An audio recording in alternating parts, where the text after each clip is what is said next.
Okay, hello, Miss Ratmi and all of my friends. Thank you for watching this video. And before that, allow me to introduce my group members, me Lodesi Purnamawati, and my partners are Tia and Ita. So in this video, we would like to present about GMT, Grammar Translation Method. So the problems we will discuss are as follow: the definition, the characteristic, teaching techniques, and advantages and disadvantages of GMT. Then let's start this presentation from what is a GMT. GMT or Grammar Translation Method is a method of teaching foreign languages. So in this class, the students will learn about grammar and then apply this in translating sentence between foreign language and mother tongue. Next, this method has several main characteristics. There are reading and writing. This method will help students in reading foreign language and also be able to develop their writing. The next is speaking is not emphasized here. So the next, vocabulary depends on the text used and can also be in the form of a bilingual word. And there is translating activities, like translating from foreign languages into students' mother tongue and vice versa. Next is accuracy is emphasized.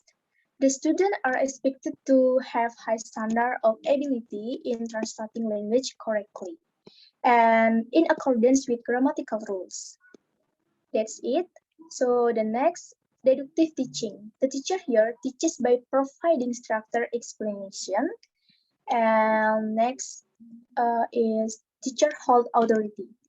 The teacher here have full authority and responsibility for the knowledge that will be delivered to their teacher. I'm sorry.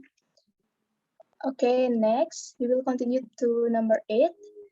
Teacher-centered learning. It is an approach used in this method where the students here are passive, and we have the last, use of mother tongue. Mother tongue is allowed to be used in the classroom because, of course, this will help smooth the learning process. And the mother tongue here will useful for teacher itself and also the student.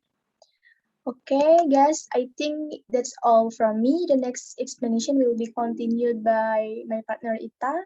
So to Ita, time is yours. Okay, thanks for the time given to me. Here I will continue the presentation from my friends Desi about teaching technique that can be implemented in the GTM. As a professional teacher, there are several techniques can be implemented using by GTM. Number one, translation of a literary passage. It is a teaching technique where students are asked to translate a literary text from the target language into the mother tongue. And the second, reading comprehension question. It is a teaching technique that is when students are give a text to read, then our student will be give a question to answer further. And number three, antonym or synonym. It is a teaching technique with instruct student to find difference or similarity in meaning in an English text. And number four, coordinates. It is a technique that requires students to find spelling or sound pattern of the target language. And number five, deductive application of the rule. Is commonly usually used to introduce students to the grammatical rule then of the target language. And number six, fill in the blank. It is aimed to the give student more practice in applying the word or grammatical rule that have been learned. And number seven, memorization. Is used to make the vocabulary of student more and more. And number eight, use word in sentence. It is the technique is used by asking students to use the word they learn from the next text, in the making their own sentence. And the last is composition. It is when the teacher can instruct student to make a composition that can be a summary of what they have learned. And talking about in application of learning method. Next, please. It is certainly that there will be disadvantages and disadvantages by GTM. There are several advantages of this GTM. Number one, this method is the simple way to explain the meaning of the word and phrase from the one language to another. And the second, this method can reduce the level of vetting of the teacher.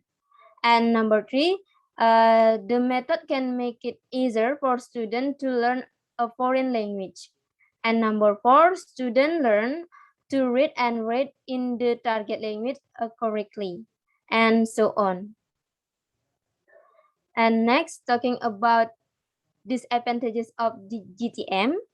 There are several disadvantages of using the GTM. Number one, this method is considered less natural because in the GTM, the target of language teaching is reading. And the second, translating is a hard thing to do. It is quite difficult. And the last, students learn more about language in theory rather than learn how to use the language itself. Okay, that's all from me. Time I return to Desi. Okay, guys, that's all from our group. Thanks for the attention and thank you. Hello everyone, good morning. Selamat pagi. How is your day today? Good morning, Miss. I'm good. Good morning, Miss. I'm very good. Okay, thank you for your response. I'm so glad that I met you all here again in this platform. Saya senang sekali bisa ketemu kalian lagi di platform ini. Thank you for joining the class today. I hope you're in a good condition. Terima kasih sudah join di kelas pada pagi hari ini. Semoga kalian selalu sehat ya, dalam keadaan yang baik juga. Okay, is there any student absent today? Apakah ada yang absen hari ini? No, Miss. No, Miss. Semua Okay, thank you for your response. Bagus banget ya, nggak ada yang absen hari ini, jadi pembelajaran tidak ada yang ketinggalan ya. Oke, sebelum itu kita berdoa terlebih dahulu sebelum memulai pembelajaran. Baik, berdoa menurut kepercayaan dan keyakinan masing-masing, berdoa dimulai.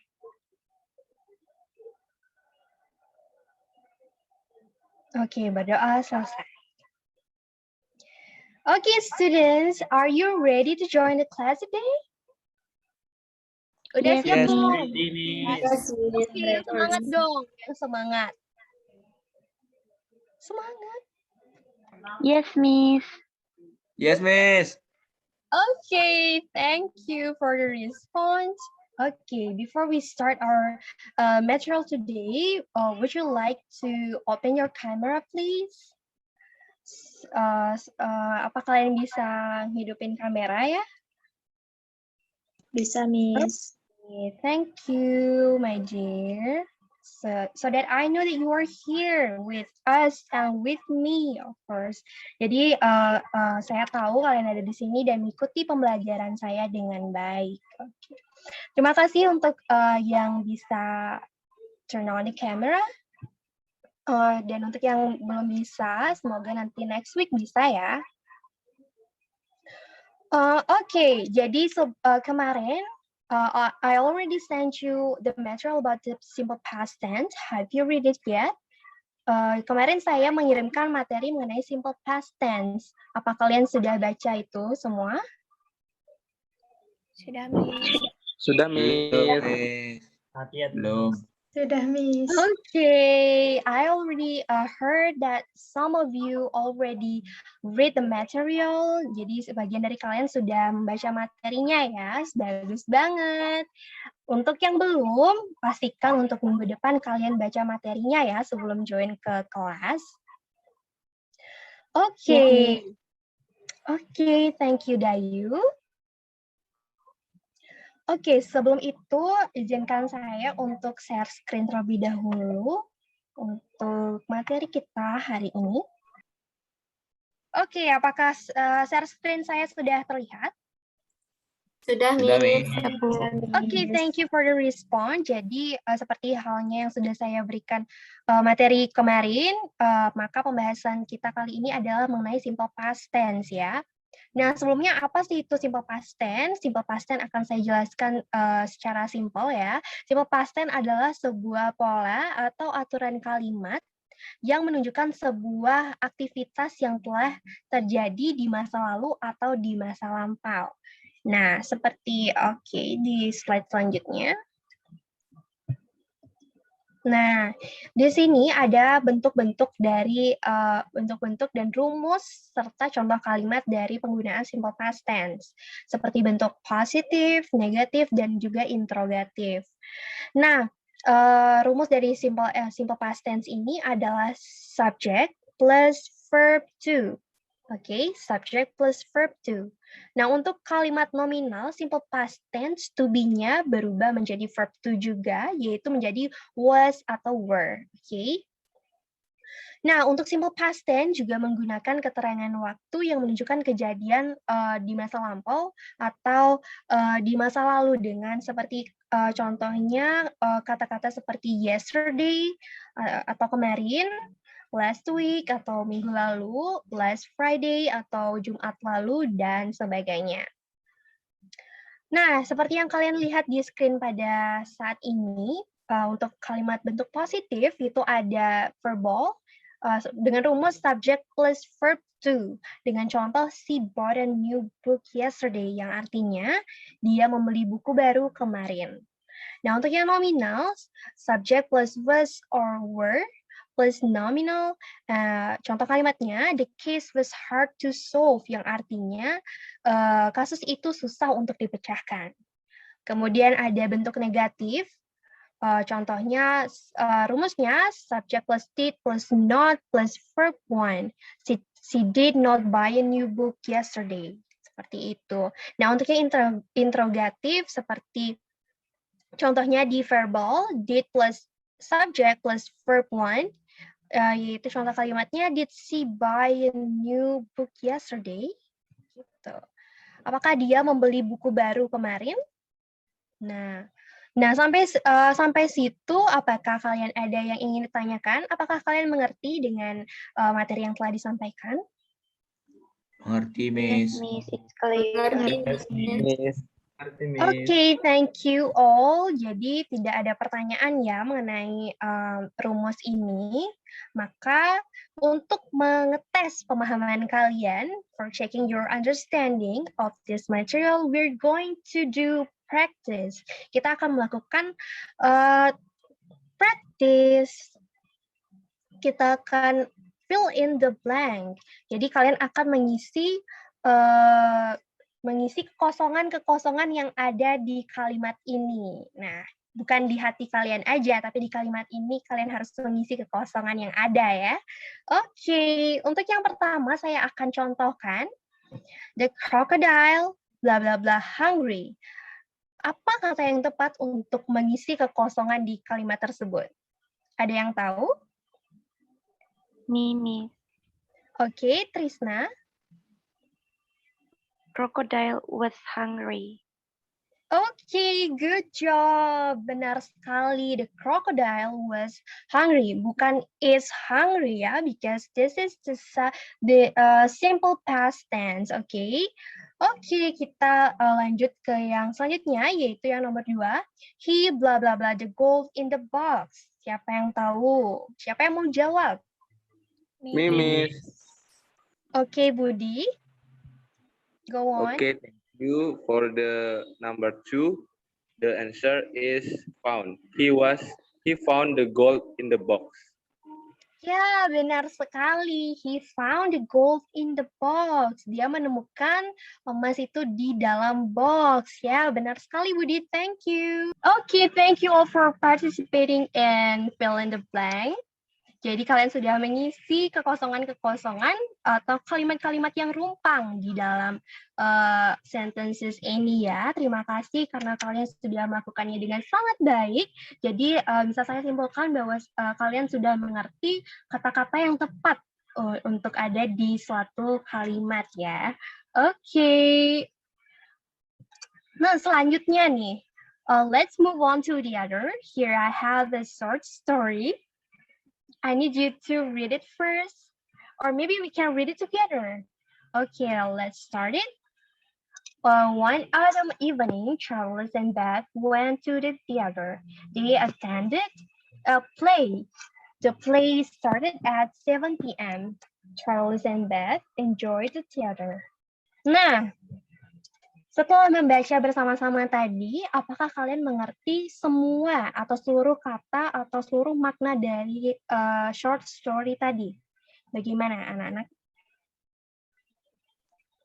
Sudah, Miss. Bisa, Miss. Oke, jadi semua kata sudah kalian pahami ya. Jadi kalian sudah bisa mencerna apa yang short story itu maksud kan? Yes, Miss. Yes, Okay, Miss. what about the word that has been bold here? Kata-kata yang sudah di cetak tebal. Kalian mengerti kan? Ada went, ada walk, ada talk, ada tired. Mengerti, Yes, Miss.